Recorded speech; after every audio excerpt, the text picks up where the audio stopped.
Assalamualaikum warahmatullahi wabarakatuh. Perkenalkan, nama saya Putri Aprilianti dengan NIM C1C0241109. Program studi S1 Akuntansi Fakultas Ekonomi dan Bisnis Universitas Jambi. Di sini saya akan mempresentasikan materi tentang perhitungan PPh pasal 21 pada karyawati, karyawati pindah tugas, dan upah. Dengan dosen pengampu Bapak Dr. Wirmi Eka Putra, SEMSI, dan Ibu Restu Hanin Anissa, SEMAK.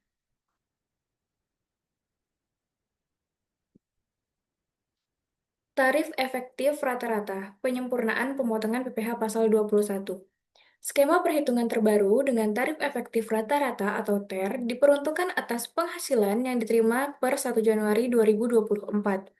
Sehubungan dengan hal tersebut, Direktorat Jenderal Pajak meluncurkan aplikasi e-Bupot PPh 2126 yang dapat diaktifkan pada menu profil di akun DJP Online Wajib Pajak. Direktorat Jenderal Pajak terus berusaha mengoptimalkan kemudahan sistem untuk pemenuhan hak wajib pajak serta peningkatan kepatuhan wajib pajak. Tarif progresif PPh orang pribadi sesuai pasal 17 ayat 1 Undang-Undang PPh 36 tahun 2008 adalah: yang pertama, 5% untuk penghasilan kena pajak hingga 50 juta per tahun. Yang kedua, 15% untuk penghasilan kena pajak 50 juta hingga 250 juta per tahun. Yang ketiga, 25% untuk penghasilan kena pajak 250 juta hingga 500 juta per tahun. Dan yang keempat, 30% untuk penghasilan kena pajak di atas 500 juta per tahun. Keempat persentase tarif progresif PPh orang pribadi tersebut merupakan tarif bagi karyawan yang memiliki nomor pokok wajib pajak atau NPWP. Sementara itu, bagi karyawan yang tidak memiliki NPWP akan dikenakan tarif tambahan 20% lebih tinggi dari tarif progresif di atas. Perhitungan PPh pasal 21 pada karyawati. Berikut adalah contoh perhitungan PPh pasal 21 untuk karyawati. Misalkan, seorang karyawati berstatus lajang dan menerima gaji pokok sebesar 10 juta per bulan. Tunjangan tetap 2 juta dan bonus tahunan 12 juta. Karyawati tersebut juga membayar iuran pensiun sebesar 500.000 per bulan. Perhitungannya sebagai berikut. Gaji pokok 10 juta, tunjangan tetap 2 juta, dan bonus dibagi 2 bulan 1 juta rupiah. Lalu dijumlahkan hasilnya 13 juta penghasilan bruto per bulan. Lalu pengurangnya yaitu biaya jabatan 500.000, iuran pensiun 500.000, lalu penghasilan setelah dikurangi biaya jabatan dan iuran pensiun adalah 12 juta. Karena karyawati tersebut berstatus lajang, maka PTKP yang berlaku adalah: yang pertama 54 juta per tahun atau 4.500.000 per bulan. Yang kedua, penghasilan kena pajak PKP 12 juta dikurangi 4.500.000 sama dengan 7.500.000. Karena PKP adalah 7.500.000, maka pajak terutang dihitung berdasarkan: yang pertama, tarif 5% untuk penghasilan hingga 60 juta per tahun, lalu 5% dikali 7.500.000 untuk pajak terutang sama dengan 375.000. Lalu ada perhitungan PPh pasal 21 untuk karyawati pindah tugas. Berikut contoh perhitungan PPh 21 pada karyawan yang dipindah tugas. Budi yang berstatus belum menikah adalah pegawai pada PT Nusantara Mandiri di Jakarta. Sejak 1 Juni 2016 dipindah tugaskan lagi ke kantor cabang di Bandung. Gaji Budi sebesar 5 juta rupiah dan pembayaran iuran pensiun yang dibayar sendiri per bulan sejumlah 100.000. Selama bekerja di PT Nusantara Mandiri, Budi hanya menerima penghasilan berupa gaji saja. Penghitungan PPh pasal 21, kantor pusat di Jakarta, gajinya itu 5 dikali 5 juta rupiah sama dengan 25 juta.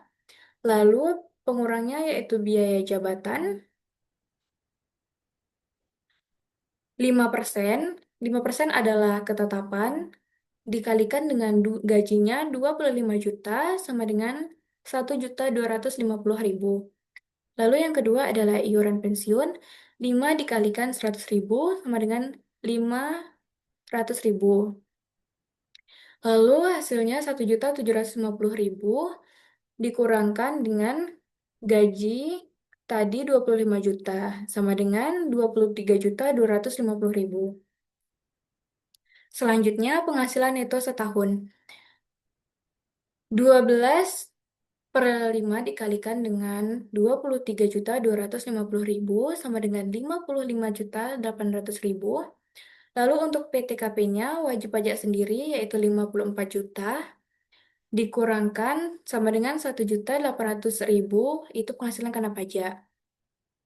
Lalu PPh pasal 21 terutang setahun 5% dikalikan 1.800.000 sama dengan 90.000.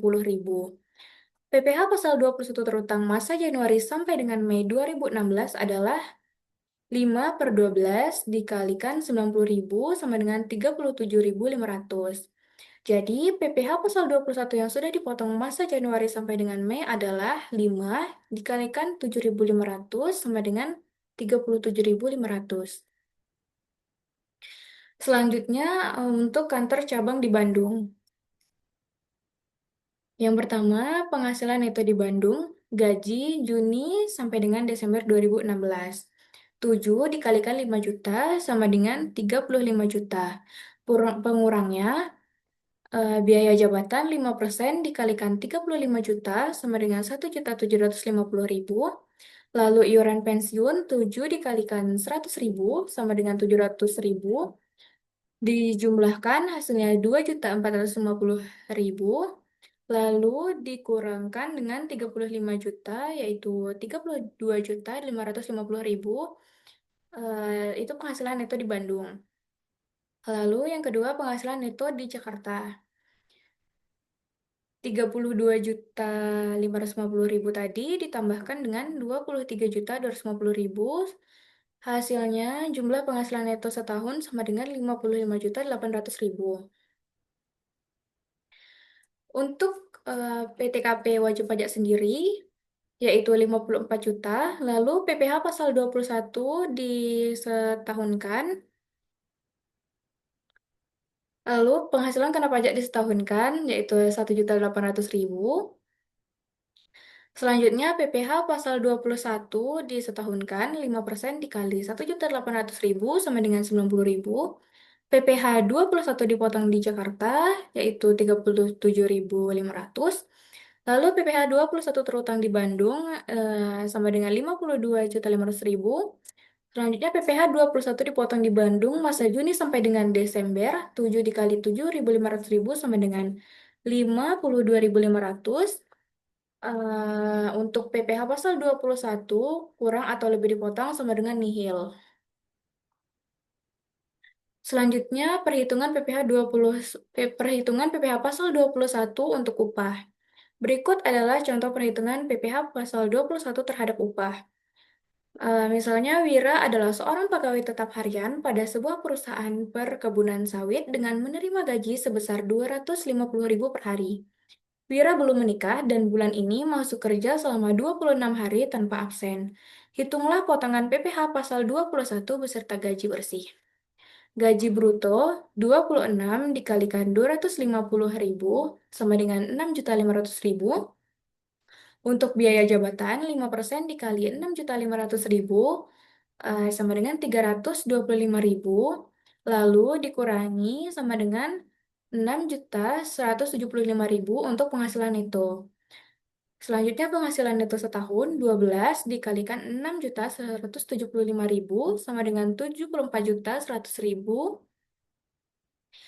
Untuk PTKP wajib pajak sendiri 54 juta, penghasilan kena pajak 20.100.000, dan untuk PPh 21 terutang setahun 5% dikalikan 20.100.000 sama dengan 1.005.000. PPh 21 terutang sebulan 1.005.000 dibagi dengan 12 sama dengan 83.750. Untuk PPh 21 dipotong sehari 83.750 dibagikan 26 sama dengan 3.221.000.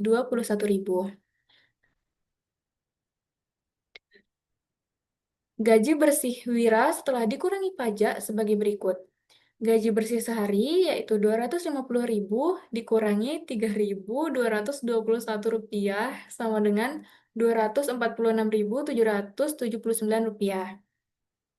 Lalu gaji bersih sebulan 26 dikalikan 246.779 rupiah sama dengan 6.416.254 rupiah.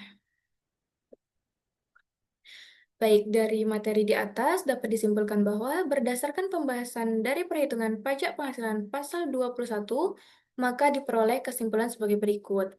Berdasarkan PER 32 PJ garis miring 2015, pajak penghasilan pasal 21 ialah pajak yang dikenakan atas pendapatan berupa gaji, upah, honorarium, tunjangan, serta pembayaran lainnya yang diterima oleh pegawai, bukan bukan mantan pegawai, penerima pesangon, dan lain sebagainya.